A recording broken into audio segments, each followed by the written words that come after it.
Bismillahirrahmanirrahim. Assalamualaikum warahmatullahi wabarakatuh. Kami dari kelompok 9 manajemen strategi ingin menjelaskan tentang strategi bisnis serta multibisnis pada PT DHL. Sebelumnya izin memperkenalkan anggota. Kami kelompok 9 beranggotakan yang pertama ada Joko Muhammad dengan 6136, lalu ada Kristala dengan 6154, Kiranas dengan 6164, dan saya sendiri Lamar Saputra dengan 6168.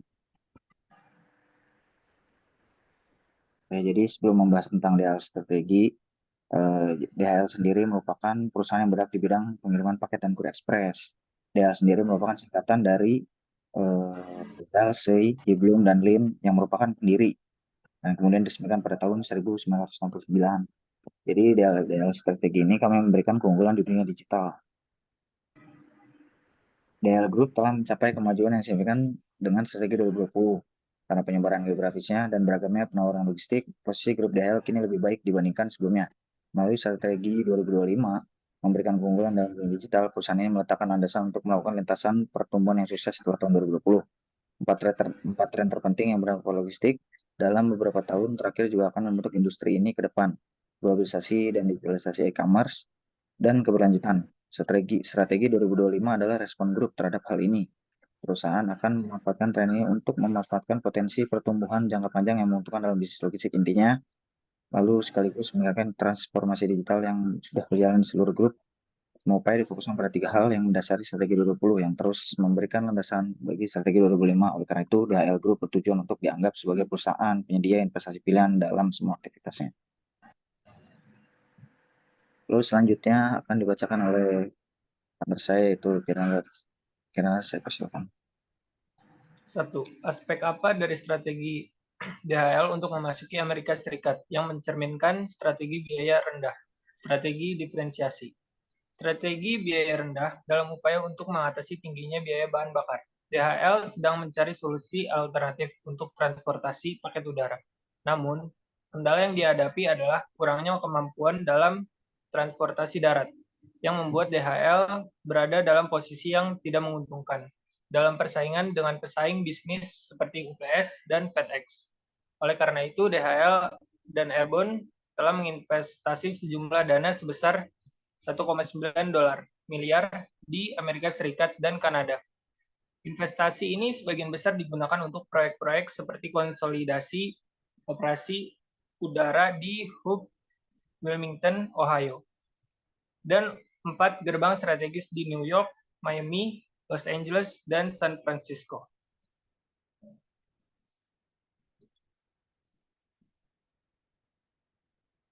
Next.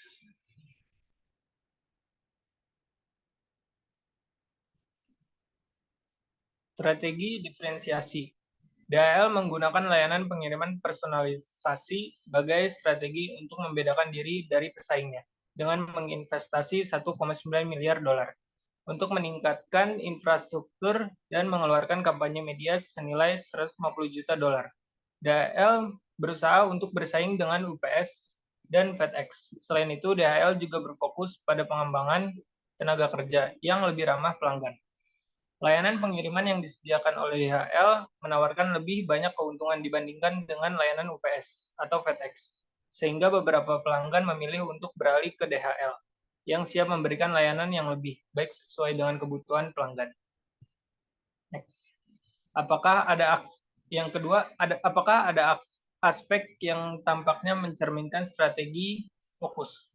DHL berkomitmen untuk menjadi salah satu kurir terkemuka di Amerika Serikat dengan strategi yang difokuskan untuk mencapai tujuan tersebut. Salah satu strategi yang dilakukan adalah meningkatkan tingkat kesadaran merek dengan mengalokasikan dana sebesar 150 juta dolar setiap tahun untuk kampanye iklan. Selain itu, DHL juga berupaya meningkatkan infrastruktur dengan membangun jaringan truk yang lebih kuat di wilayah Rocky Mountain dan Midwest, serta memperluas rute angkutan truknya dan menciptakan hub udara.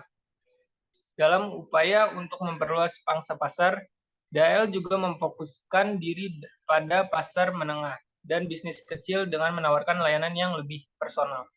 DHL memiliki target untuk mencapai pangsa pasar sebesar 12% hingga 14% dalam waktu 5 tahun, yang merupakan peningkatan dari 7% pada tahun 2005. Saya kembalikan ke moderator. Baik, terima kasih Saudara Kirnat. Selanjutnya, tentang poin 3 akan dibawakan oleh pakar saya lainnya, yaitu Kristalep. Untuk Kristalep, saya berikan. Baik, terima kasih moderator. Ini saya akan membacakan bagaimana DHL memasukkan kecepatan ke dalam strategi keseluruhannya. DHL menerapkan strategi kecepatan dengan mengembangkan inisiatif layanan pelanggan, sebuah langkah untuk memperkuat hubungan antara pelanggan dan karyawan, serta menggambarkan identitas dan nilai-nilai perusahaan. Berbeda dengan UPS dan FedEx yang enggan melayani daerah terpencil. DHL berani melakukan. Inilah yang menjadi keunggulan strategi kecepatan DHL, karena mereka mampu mengambil langkah-langkah yang belum pernah dilakukan oleh pesaingnya. Next.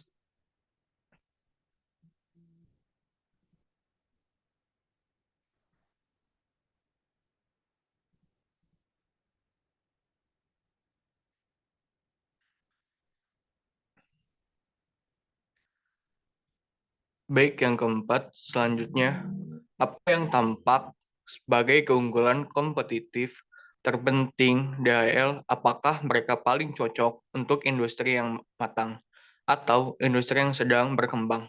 Dengan cara apa Anda mencirikan pasar parcel as dan pasar parcel global? Salah satu keunggulan DHL yang paling DHL lebih unggul dibandingkan dengan dua raksasa industri lainnya, yaitu UPS dan FedEx, karena DHL lebih siap memberikan sentuhan pribadi dan layanan pengiriman khusus kepada pelanggannya. Selain itu, keunggulan kompetitif lain dari DHL adalah nama merek internasionalnya yang terkenal. DHL dapat dengan mudah memasuki pasar layanan parcel Amerika Serikat dengan melihat kesuksesannya di pasar Eropa dan Asia. Nama mereka yang terkenal akan sangat membantu ketika DHL ingin masuk ke pasar.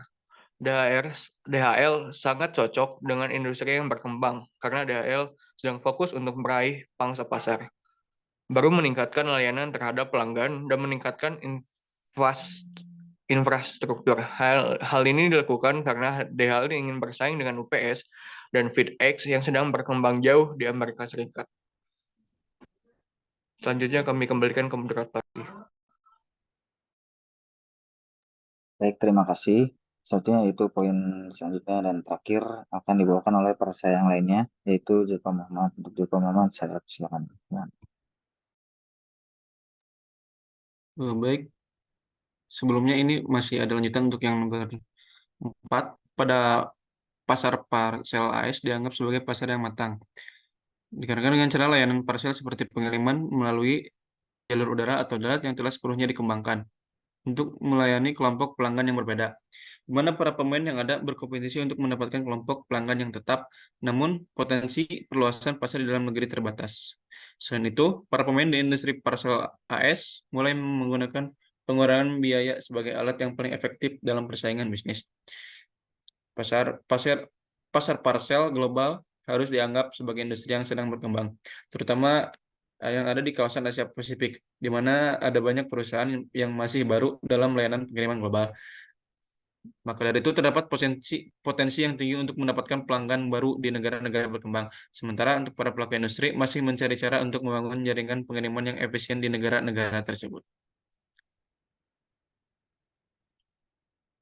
Next.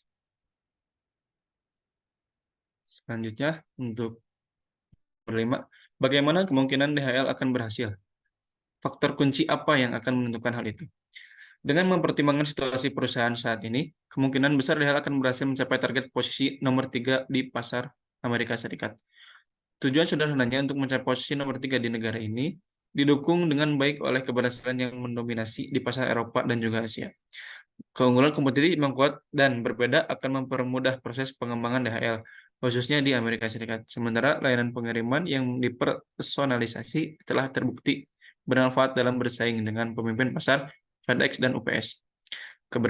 Keberadaan merek yang kuat yang dimiliki oleh DHL akan memastikan bahwa DHL akan memiliki keunggulan saat bersaing dengan FedEx dan UPS atau dengan yang lainnya.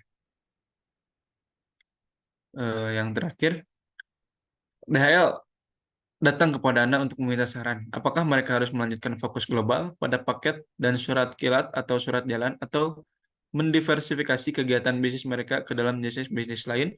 Apa yang akan Anda sarankan dan mengapa?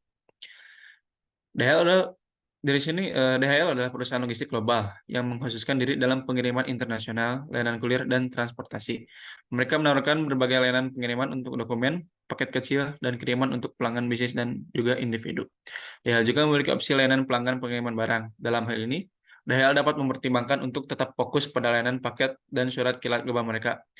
Namun, DHL juga dapat mempertimbangkan untuk mendiversifikasi bisnis mereka ke dalam area logistik dan juga transportasi lainnya, seperti pengiriman udara atau laut, pergudangan dan distribusi, atau manajemen rantai pasokan.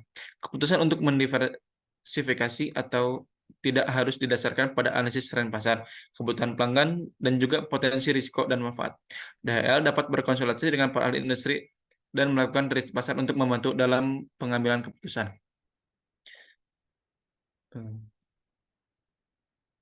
Baik, sekian dari saya. Saya kembalikan ke moderator.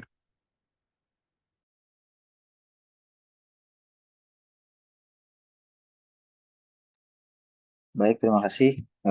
Barusan ialah analisa yang telah kami lakukan bersama-sama dari kelompok 9. Kami pamit dan kami berterima kasih. Kurang lebih mohon dimaafkan. Wassalamualaikum warahmatullahi wabarakatuh.